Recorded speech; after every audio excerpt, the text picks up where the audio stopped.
Welcome from Balfour to Brexit. We are beginning this second afternoon, second and last, with a real star, Prime Minister Blair. Yes.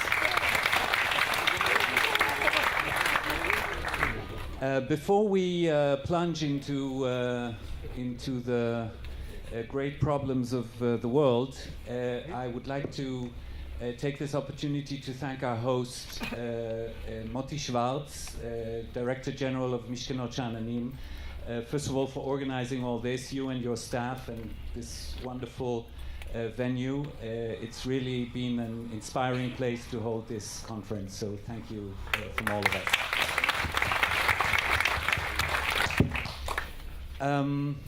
Prime Minister, I know your passion for the Middle East. And I'm of those who deeply appreciate your devotion to trying to resolve our problems. The thing is that decades of experience have shown that when we, the general we, start talking about the Middle East, there's not a chance that we will ever get to anything else. So I promise we'll get to talking about the Middle East, but I'd like to take the opportunity of having you here to try and discuss a few broader questions that I think our friends here will enjoy hearing your views about. And I'll start, if I may, with a very broad question that I bring up because I have this personal impression when I travel and meet friends around the world that there's this general feeling of unease about what's going on. There's this feeling, people have a feeling that they don't recognize the world as they were used to it, and they don't know what to make of it. Is it a feeling that you share? Can you explain it? Thank you, Daniel. And Jonathan, first of all, let me say it's a real pleasure to be here at Mishkenot Sha'ananim, which Morgan's telling me we can translate roughly as a peaceful dwelling.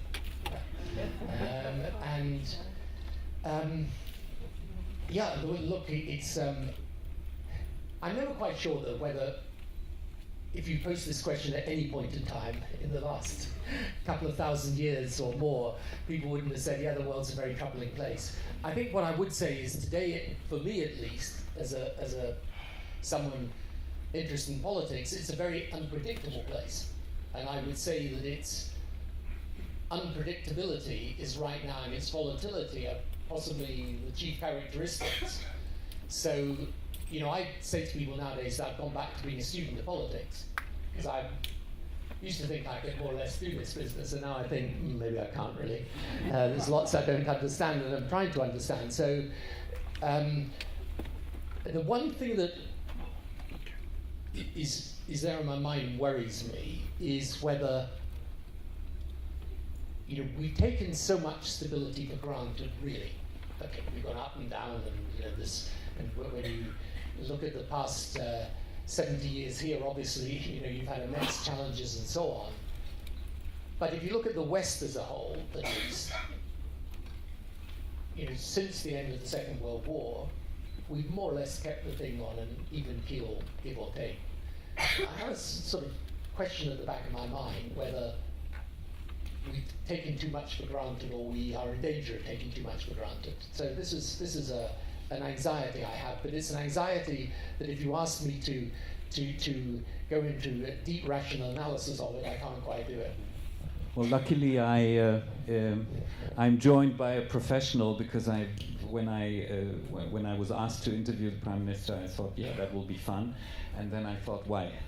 I'm going to do this all by myself. So I have a professional, Jonathan Friedland, who many of you know and read frequently. And I think you've had the opportunity to interview the Prime Minister Blair in the past. So please. We have done this one or two times, but yeah. The question I wanted to ask, following up exactly what you just said, was in a way about this stability that we took for granted, and how severe in a way you think the threat to that stability is, and the notion that the world order that attained from 1945 right till now, whether that itself is in peril. Okay, so I think here are two things I definitely see. The politics of the West is more polarized, and in a more bitter way than I remember for a long time. So the level of political discourse in the UK, in the United States, other parts of Europe certainly, is less civil. People find it harder to say, okay, I understand your point of view, I disagree. I think social media itself is a revolutionary phenomenon.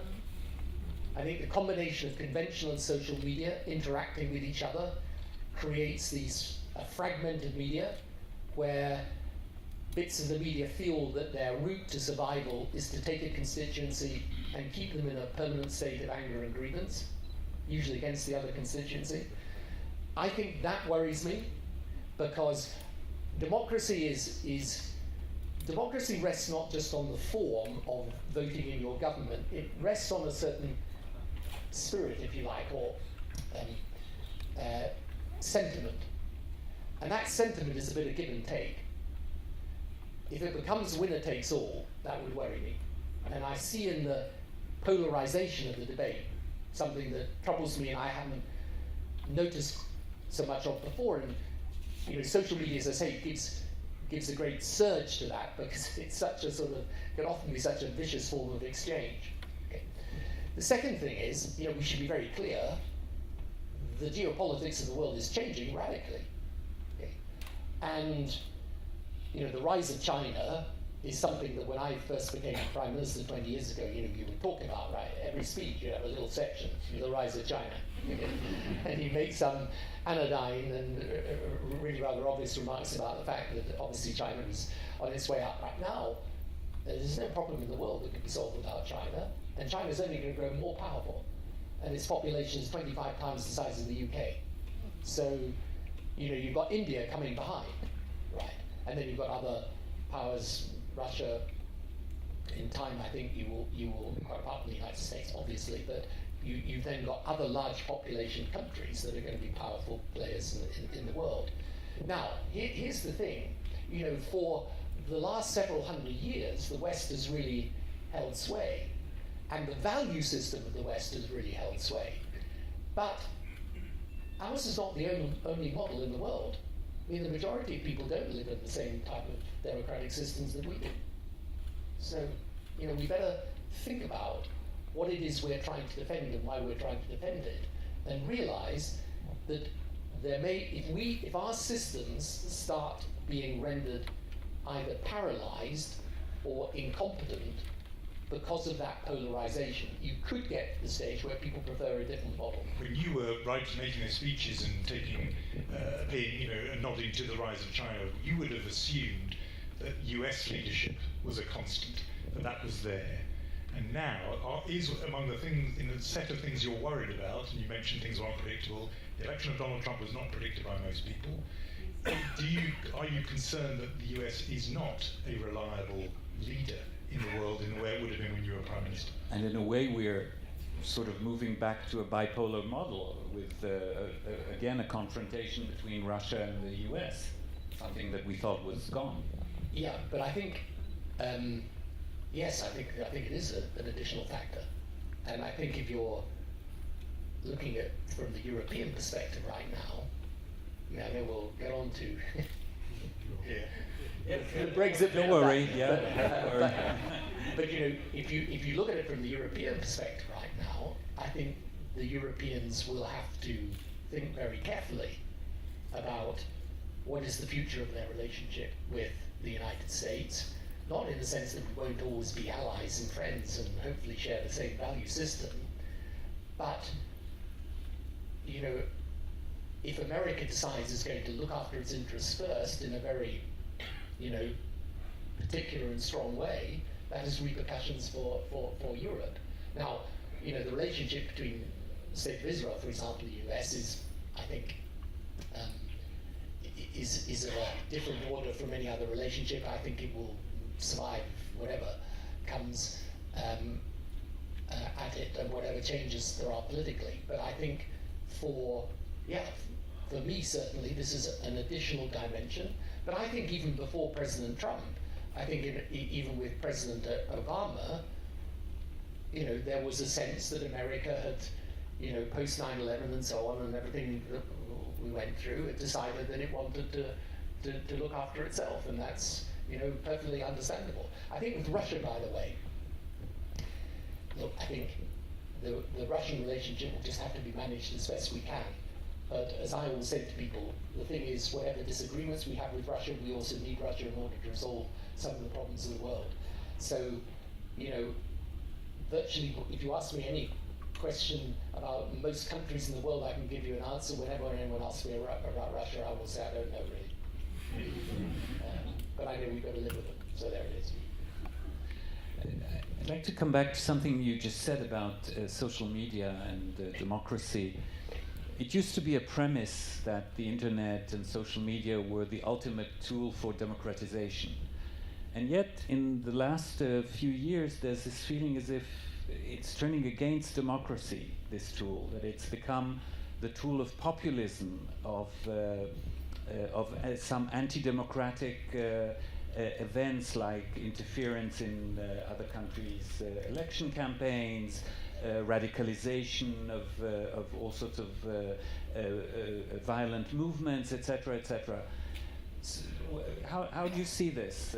Yeah, so I think we're going to have to figure it out. I mean, the social media is for good and bad because it gives people a voice. So it's giving people a voice without a voice who need a voice. This is good. It's allowed people to communicate much more easily. This is good. But one of the first lessons you learn in a position of leadership, whether in politics or anywhere else, is that those that shout loudest don't necessarily need or deserve to be heard most. That's not the way social media works, right? The loudest voices are the most predominant. And for the politicians, for the political leaders, it's very difficult. I mean, today in politics, because social media has this capacity to create these vast waves of sentiment, right, which drive through the politics of the country. So what do? Do you get out your surfboard and surf it, or do you stand there and let the wave break over you? Right? The number of people prepared to do the latter is quite small. And as it goes on, most politicians are working out how they get in a surfboard and surf it. But the trouble is, they can take you to strange places. And one of the most difficult things when you are a political leader again is you've got to work out, you're always going to, hopefully you'll be stepping forward and you'll be maybe trying to lead people forward. But you want to look round as a political leader and find someone behind you. Okay? Social media is a disorienting thing because you don't know when you've got 100,000 people saying something on Twitter, do they represent 100 million? Do they represent 10 million? Or do they actually just represent 100,000? This causes huge problems for politicians. So this is why the impact of social media and the way that politics is conducted today, I think, we've got to get up to speed with this.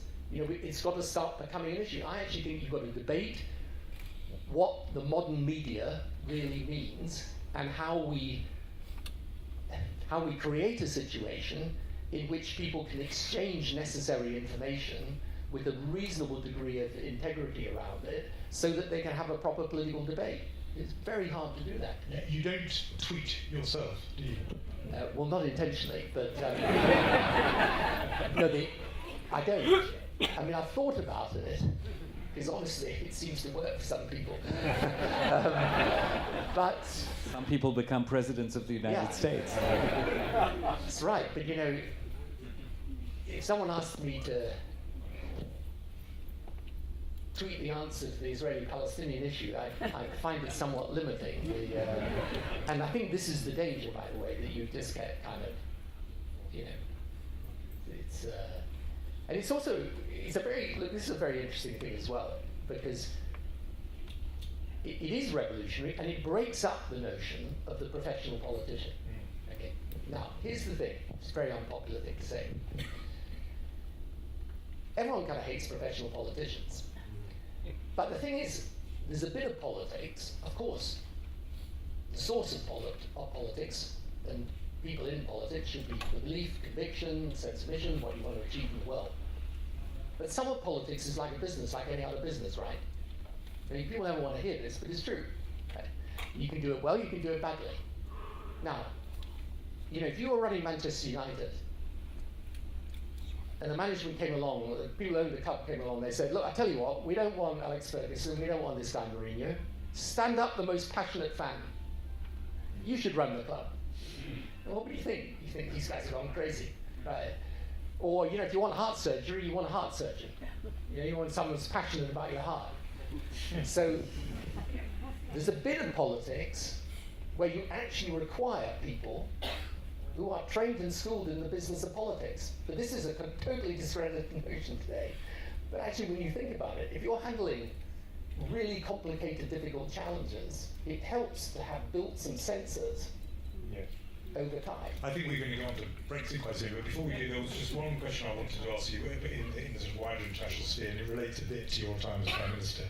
And that is, in the American press, there was quite a lot of analysis of the North Korean regime and its calculation about its desire for a weapons program. And one of the things they said was that they closely watched, first of all, the outcome in Iraq in 2003, but then the outcome in Libya. And the conclusion they drew was that it pays to have nuclear weapons, and that Gaddafi had erred by giving them up, and that Iraq was vulnerable because in the end they didn't have them. Do you think the invasion of Iraq, obviously you were involved in that decision, has changed the calculus of deterrence in the world and encouraged a whole lot of regimes to have these weapons when before they might not have done? Well, the very initial thing, by the way, that it did, because in 2003 the Iranians came back into talks, having been outside talks, and actually their nuclear program really came out of the Iran-Iraq war in the 1980s, where the use of chemical weapons by the Iraqis caused such casualties on the Iranian side that they decided to go down the nuclear route. And of course the North Koreans came back into talks in 2003. So I think they had these nuclear ambitions before. Now I think countries have always thought that it's a protection if they believe that their internal regime is either weak or they're engaged in a form of government that the rest of the world would consider unacceptable.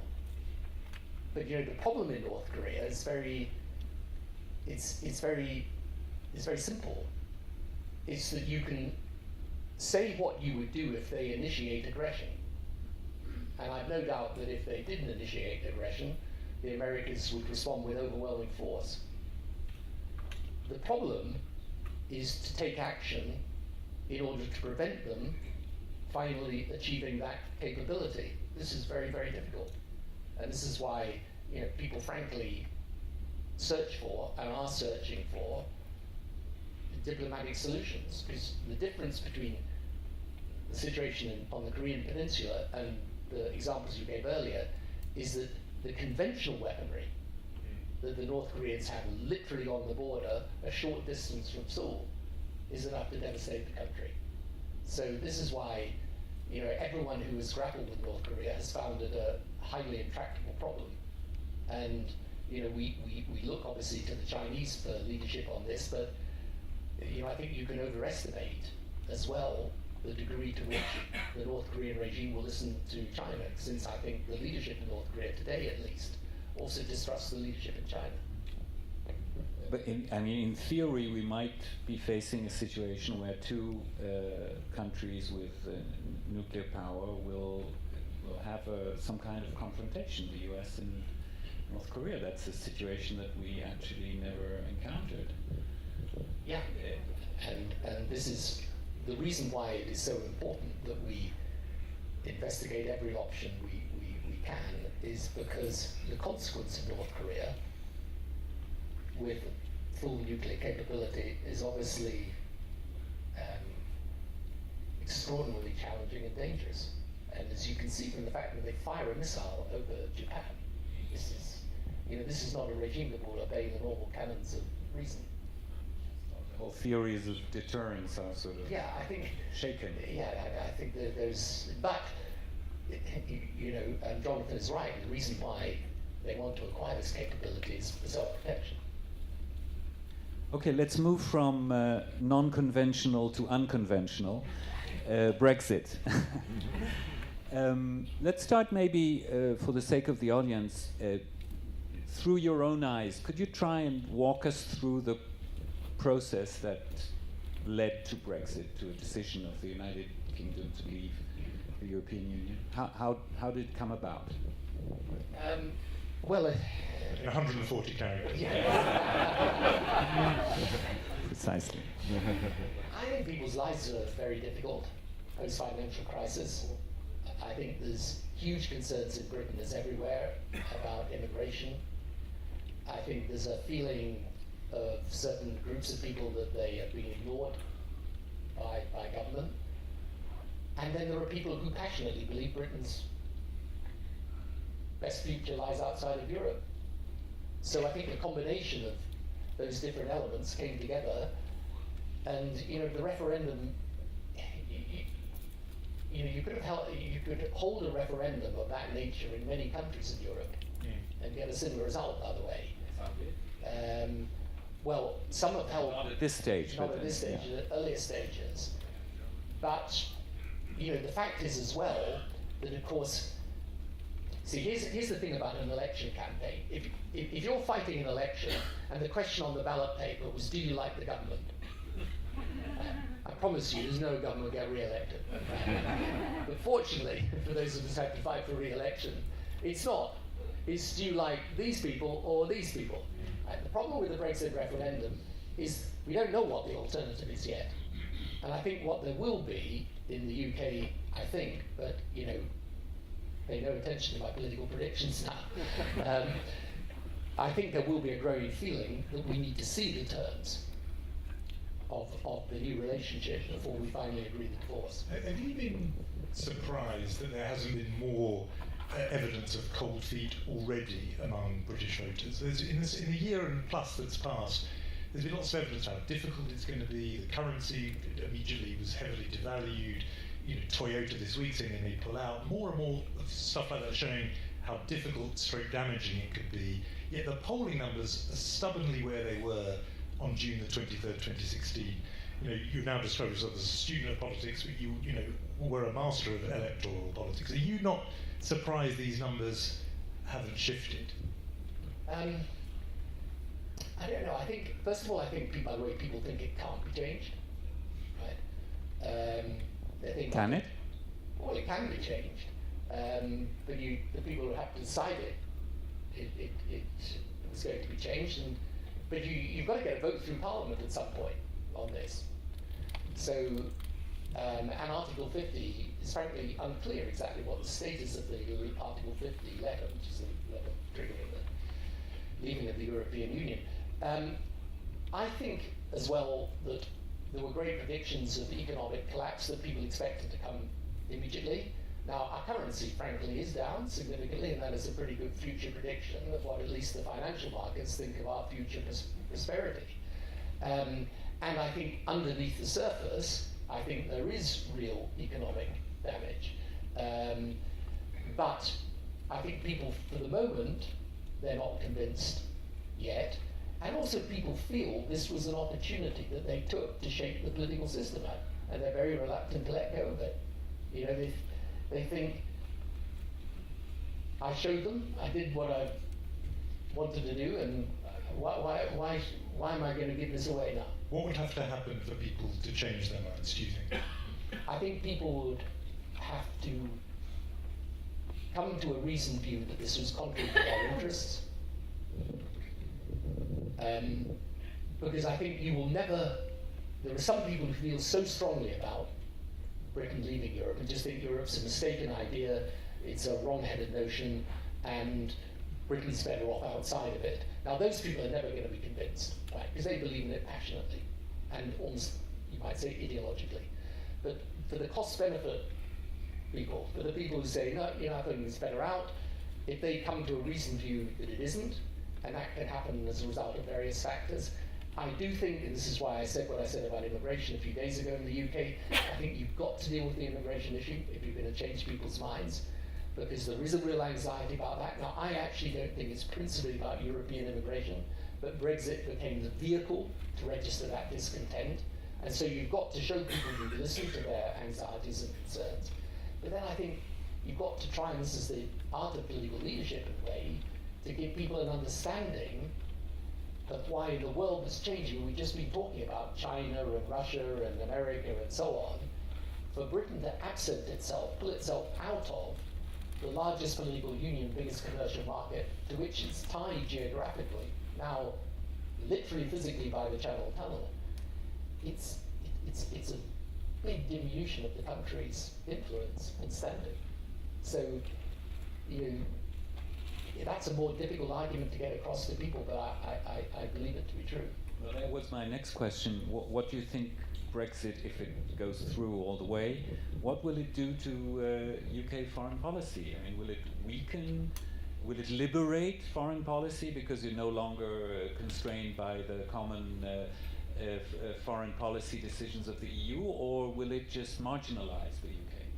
Well, we weren't much constrained by them anyway, at least in my experience. We pretty much did what we thought we wanted to do. And Europe often, by the way, divides on foreign policy. The problem is this, and you can see this in the government's desire now to put more emphasis on the defence relationship with Europe. So I actually began when I was Prime Minister with the then French President, the cooperation that led to European defence, which at the time was fiercely attacked by the Eurosceptics and the right.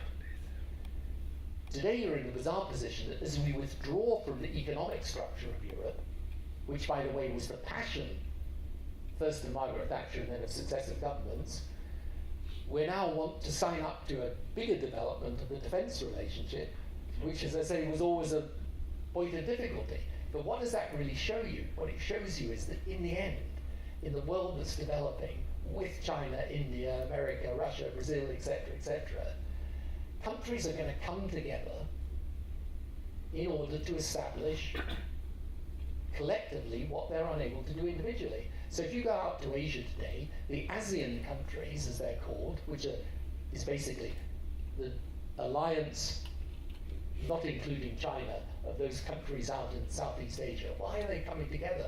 Not in hostility to China, but just in recognition.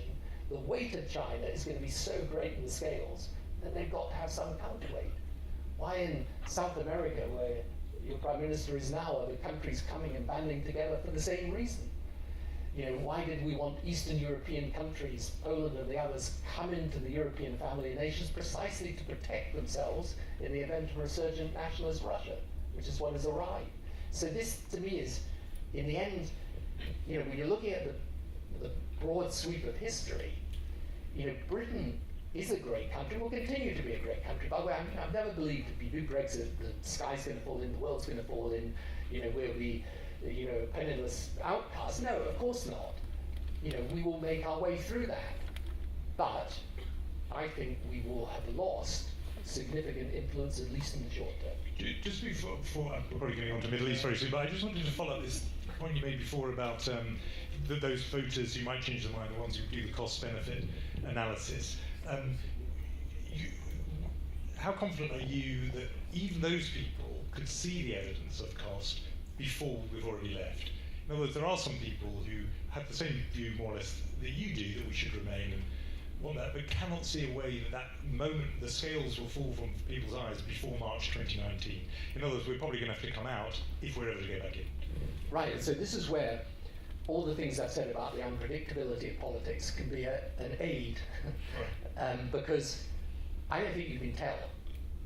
And the key thing to bear in mind is, at some point, if we assume that there will be a vote in Parliament that puts before the people the terms of the new relationship, then the big decision on that is, do you remain part of the single market or not? Right. The single market and customs union. And if you take those two organisations or two areas together, 2/3 of British trade is in countries governed by the single market, is with countries governed by the single market or the customs union. Pull out of that. Okay. It's at that point that you stop speculating, or you speculate less about the cost, and you can do a bigger appreciation of it, I think. So my view is there will come a point in time when, it's the analogy I use is about the house swap. What Brexit was an agreement, I want to swap my house. But I hadn't seen the other house. Right now you're going to see it. You're going to visit the neighborhood, you're going to have a look at the property, you're going to do the survey, you're going to see what the neighbors are like. It's perfectly possible, having seen it, you think, what, I'll maybe stay where I am. Now, I don't know that will happen, and I'm not predicting it, but I do think there's a long way to go in this argument. Not that much time. There's not that much time, but time has a funny way of speeding up in politics when it needs to. Okay, we'll finally talk about ourselves now. Always an enjoyable Always thing. better. Yes, much better.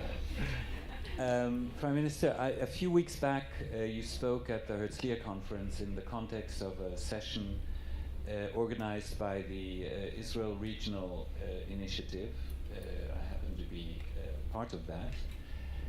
And the reason I'm part of that is precisely because my friends and I in that initiative believe that the future of this region should be like the other regions you described, like Asia, like South America, and that the Middle East will benefit tremendously by beginning to function as a region. And there is clearly, I think it's already conventional wisdom to say that there is clearly an opportunity for that today. It's volatile, it's complex, and above all things, it depends on our ability to resolve the issue with the Palestinians, because we can't integrate the region without that. So this is conventional wisdom, and everybody's repeating it, including our Prime Minister and many foreign leaders and Arab leaders, and yet nothing is happening. So what should we do? Well, That's exactly what I want.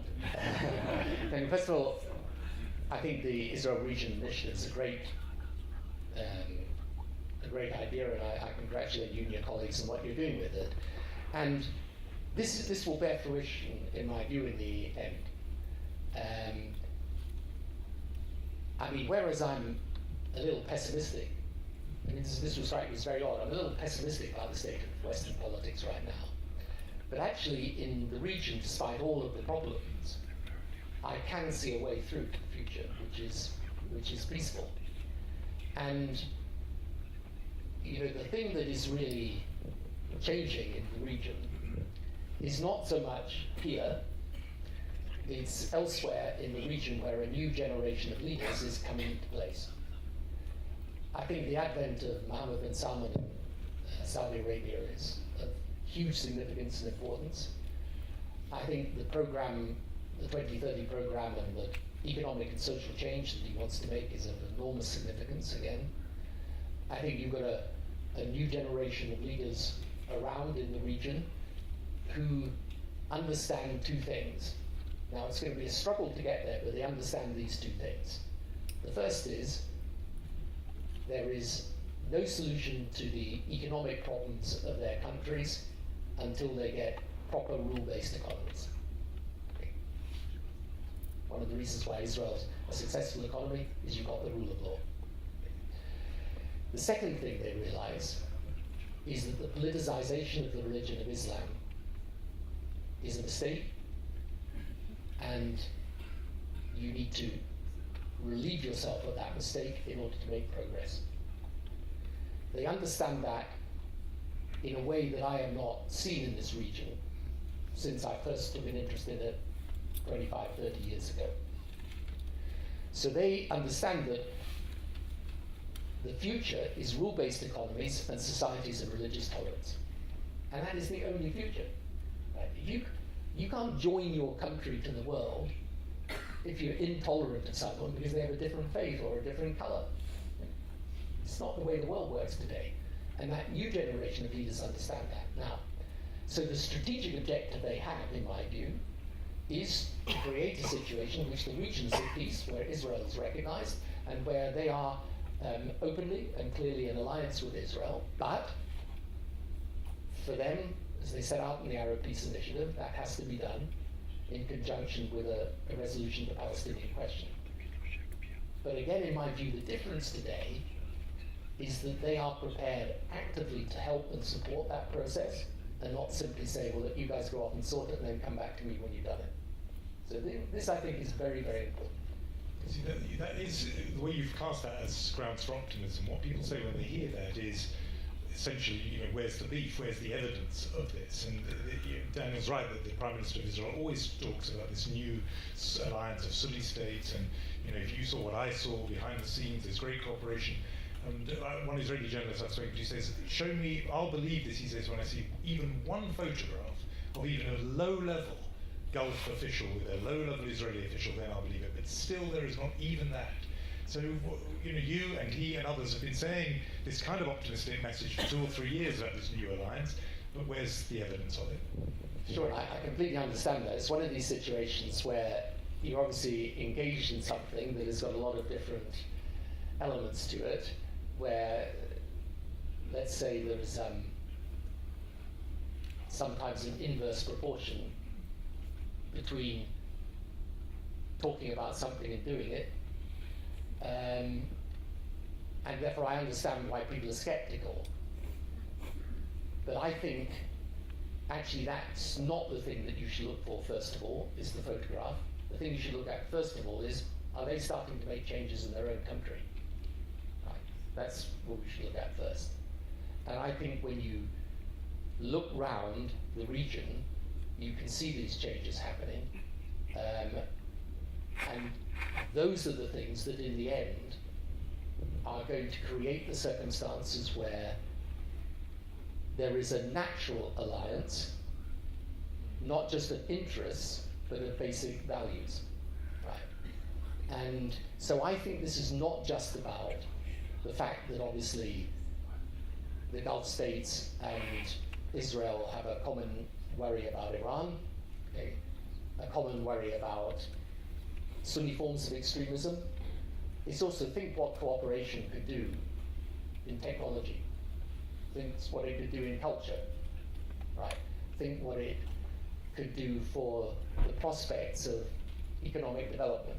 Think how powerful it would be if the Middle East region went as one region to America, to Europe, and said, this is the agenda we need delivered. Think how powerful that would be. Okay? So, this is something I think that will, obviously it's going to take time, but I wouldn't have had this conversation when I first did this role, 10 years ago. I just wouldn't have been having this conversation that we've been having the conversation about. And it's an interesting thing to me about the Middle East. One of the things I'm finding, and so just to digress, but I think it's quite an important thing, because I'm obviously seeing the leaders in the region and talking to them. And one of the benefits actually of got out of the quartet role and doing what I'm doing now, just on my own account, is that I'm able to have conversations where people feel they're having with me, but I haven't got a whole system that's kind of watching me and taking notes and so on. But here's the thing that really interests me. That is the leadership in the region starting to formulate an idea of their history over the last 70, 80 years that does not depend at all on the demonization of Israel, but is rather looking at their own internal problems. And we're here discussing this because of David Dangur and the Dangur family's commitment to the centre and to UK-Israel relations. But it's a fascinating thing to think that there was that Jewish Iraqi family, doing well, creating great business in Iraq for many years, and then the expulsion of Jewish communities right across the region. Talk to many people today in the region, and they will identify those expulsions which happened in that period of time as a real negative of the development of their countries. Now that again is a conversation I would not even had sort of 10 years ago. It wouldn't have even been a topic of conversation. So what I'm saying is, you can measure this, and there are things I can say and things I can't say, but you can measure it in photographs and summits and so on. But what is interesting to me is the quality and nature of the conversation I'm having in the region, which is different from anything I can remember.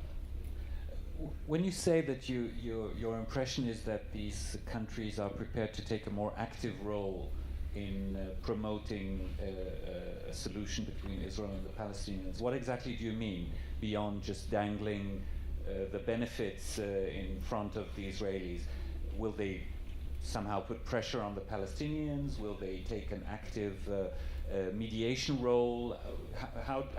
What kind of form can it take? So I think that's kind of to be decided, but and some of it will be, as it were, giving comfort rather than creating pressure. But you can see even what actually has been happening recently in Gaza over these past weeks. There is a willingness to understand that if you want the region to progress, and the Palestinian issue is a issue that has to be dealt with, that if your interest is in getting to that new region, you're going to have to take an interest in the dispute. And look, for years and years and years, I mean, again, this is a big change. I would have a discussion with leaders in the region where you would discuss the Palestinian issue, but I would say in kind of, speaking note terms. Right? It's a Palestinian issue. Right. Now we go on to other things.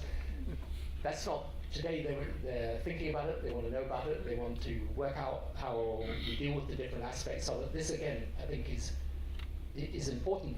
And for me, see, the other thing is this, it's a very difficult thing to say. For Israel, for any government in Israel,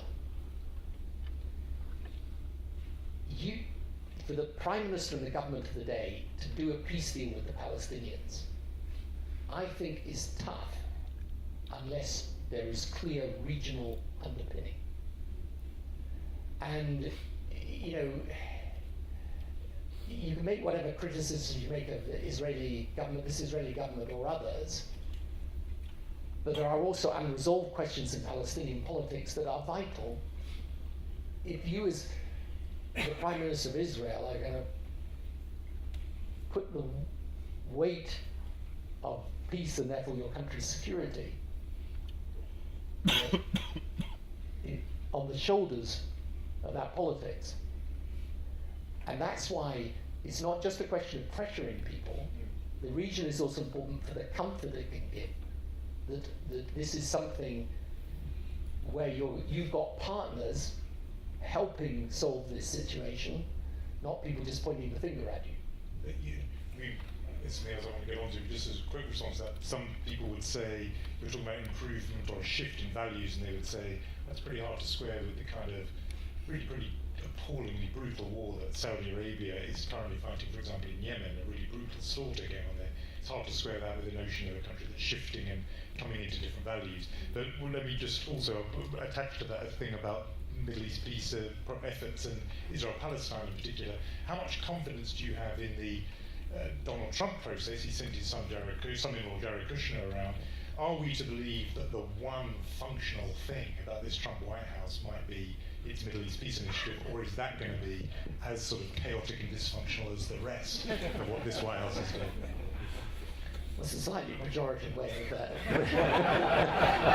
of explaining the diplomatic initiative. Just, by the way, just before we leave Saudi Arabia, I mean, I understand all the issues around that, but you have to understand from the Saudi point of view, they watch what happens when you have an Iranian proxy on your doorstep destabilizing a country. They're not going to let that happen in the country just south of them, which is a large population country and which has a direct influence on their security. So I hope we can resolve the issues in Yemen satisfactorily. But there won't be a resolution, in my view, unless that Iranian influence is pushed back out again from Yemen. In respect of the... But it's coming at such a terrible cost. Well, this is the problem with warfare. Whereas, so if you can get to the point where you're going to have a resolution of this, and I think there are resolutions that you could have in Yemen, this would be, of enormous benefit. But you just got to understand how they see this strategically in terms of the balance of power within the broader region.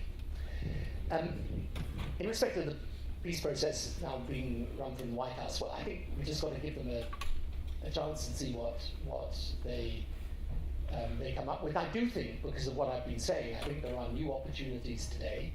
But I have one very, very, very clear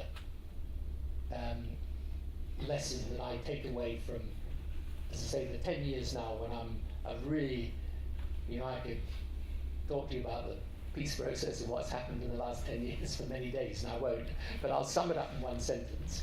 The problem is not one that arises because you haven't had smart enough negotiators. It's the context that's the problem. If you change the context, you can have the negotiation. You don't mean if you have a less smart negotiator, it might work a bit better. And the Jared Kushner appointment is a real masterstroke. We can find a few. This is the Guardian coming into this. I feel a little bit. No, look, Jared is perfectly smart, and so is Jason Greenblatt, the negotiator. All I'm saying is that in the end, look, I've lived through the Condi Rice one, the George Mitchell one, the Hillary Clinton one, the John Kerry one. The John Kerry, by the way, was the most immense effort. So they're all very smart people. So it's not because you can't sit around the table with smart enough people. That, in my view, the absolute core of this is to change the context, and then you can have a successful negotiation. This is why the region's important. Well, we do have to end, unfortunately. I must say that the most puzzling thing that I heard from you this afternoon, and which I must admit is the first time I've heard a world leader speak this way, is that you come to the Middle East to find comfort in optimism. This is honestly never. So really, I think I speak in the name of all our audience and people outside in thanking you for honouring us and becoming the highlight of this second day from Balfour to Brexit. And thank you, Jonathan Friedland, for your thoughtful questions and remarks. And please remain seated. We will rearrange a little bit here, and we will continue in a moment. Thank you very much.